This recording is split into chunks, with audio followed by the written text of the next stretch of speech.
Yazid, আমি তোমার হাতে হাত দিব না, আমি বায়েত হব না। দরকার হয় যুদ্ধ করব, দরকার হয় মাঠে নামবো, দরকার হয় তলোয়ার চালাবো, দরকার হয় আমার আওলাদকে লুটিয়ে দিব, দরকার হয় ধন সম্পদ টাকা পয়সা বাড়িঘর সব লুটিয়ে দিব, তারপরও তোমার হাতে আমি হাত দিব না, তোমার কাছে আমি আপোষ হব না। তার কথা? হুসাইনের কথা। কেন হুসাইন কেন তার হাতে হাত দিলেন না? কারণ একটাই, শরীয়তকে বরবাদ করে দিত, ইসলামকে তছনছ করে দিত, শরীয়তকে আর আগে বাড়তে দিত না। এই জন্য শরীয়তকে রক্ষা করার জন্য ইমাম হোসাইন তার কাছে আপোষ করেনি, তার কাছে তার হাতে হাত দেয়নি। এ মুসলমান, সাবধান, হুঁশিয়ার হয়ে যান। আমরা এই জন্যই বলি যে যারা লামাজাবি, ওহাবি, দেওবন্দি, খারিজি যারা আছে তাদের কাছ থেকে সাবধান থাকবেন, কারণ তারা নবীরও দুশ্মন, নবীর সঙ্গে শত্রুতা করে, নবীর আল্লাহর সঙ্গে শত্রুতা করে। তাদের গুরু কিতাবের মধ্যে লিখেছে যে ইমাম হোসাইন নিজের গদিতে বসার জন্য কারবালার প্রান্তরে শহীদ হয়ে গিয়েছিলেন, যুদ্ধ করতে গিয়েছিলেন, নিজের চেয়ারে বসার জন্য, রাজত্ব নিজের হাতে করার জন্য ওই কারবালার প্রান্তরে শহীদ হতে গিয়েছিলেন। এ মুসলমান, এমন একটা খারাপ ধারণা তাদের মধ্যেই থাকবে যাদের অন্তরে ইমাম হাসান হোসাইন নবীর আওলাদের সঙ্গে মহব্বত থাকবে না। তাদের ধারণা এরকমই থাকবে। কেমন ধারণা তাদের? যে ইমাম হোসাইন বলে নিজের গদি বাঁচাতে, চেয়ারে বসতে, রাজত্ব নিজের হাতে করার জন্য কারবালার প্রান্তরে শহীদ হতে গিয়েছিলেন। কেমন ধারণা, কেমন কুফরি ধারণা, কেমন উল্টা ধারণা, কেমন খারাপ ধারণা। মুসলমান,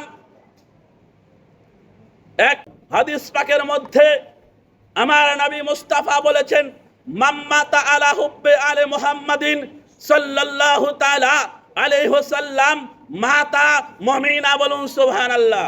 আরে হাদিসে পাক বলছি, ইমাম হোসাইন আওলাদের, নবীর আওলাদের সঙ্গে মহব্বত কি নাই আপনাদের? মাম্মাতা আলা হুব্বে আলে মুহাম্মাদিন সাল্লাল্লাহু তাআলা আলাইহি ওয়াসাল্লাম মাতা মুমিনা। এর মানে হলো আমার নবী মুস্তাফা বলেছেন, যারা আমার আওলাদের সঙ্গে যারা মহব্বত করবে, ভালোবাসবে, মহব্বত রাখবে, মাতা মুমিনা, তারা মুমিন হয়ে মারা গেল। বলুন সুবহানাল্লাহ। তারা মুমিন হয়ে মারা যাবে, তারা ইমানদার হয়ে মারা যাবে।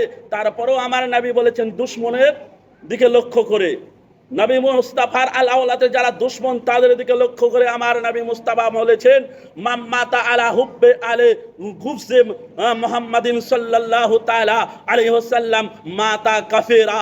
আমার নবী মুস্তাফা বলেছেন, যে আমার আওলাদের সঙ্গে দুশমনি করবে, যে আমার আওলাদের সঙ্গে শত্রুতা করবে, সে বেঈমান কাফির হয়ে মারা যাবে। সাবধান, ঈমান রক্ষা করুন। এখনো নবীর দুশ্মনের সঙ্গে শত্রুতা করুন। নবীর দুশ্মনের সঙ্গে, নবীর আওলাদের সঙ্গে যারা শত্রুতা করে তাদের কাছে আপোষ করবেন না, তাদের হাতে হাত দিবেন না, তাদের সঙ্গে থাকবেন না, তাদের পাশে থাকবেন না। কারণ এটাই শিক্ষা আমার নবী মুস্তাফার নাতি ইমাম হোসাইন দিয়ে গিয়েছেন। যারা ইসলামের বিপক্ষে চলে, যারা শরীয়তের বিপক্ষে চলে, যারা নবীর দুশ্মন, যারা নবীর আওলাদের দুশ্মন, যারা হাদিসের দুশ্মন, যারা কোরআনের দুশ্মন, যারা আমার নবী মুস্তাফার বিপক্ষে কথা বলে, তাদের কাছে কোনো আপোষ নাই, তাদের সঙ্গে কোনো আপোষ নাই, তাদের সঙ্গে কোনো কথা নাই, তাদের সঙ্গে শত্রুতা। তারা যেমন আমার নবী মুস্তাফার সঙ্গে শত্রুতা করবে, আমরাও তাদের সঙ্গে শত্রুতা করব। দরকার হয় ময়দানে নামবো, দরকার হয় মাঠে নামবো, দরকার হয় তলোয়ার চালাবো, দরকার হয় গর্দান কাটিয়ে দিব, কিন্তু তারপরও তাদের কাছে, বাতিলের কাছে মাথা নত করব না। আজকে তো আমরা 5 টাকার একটা চায়ের কারণে বাতিলের কাছে মাথা নত করি, বেঈমানের কাছে মাথা নত করি। আজকে তো আমরা একটু ঘুষ পেলেই, একটু টাকার লোভ পেলেই আজকে আমরা ইসলামের বিপক্ষে চলে যাই, কোরআনের বিপক্ষে চলে যাই, হাদিসের বিপক্ষে চলে যাই, মিথ্যা সাক্ষী দেওয়ার জন্য রাজি হয়ে যাই।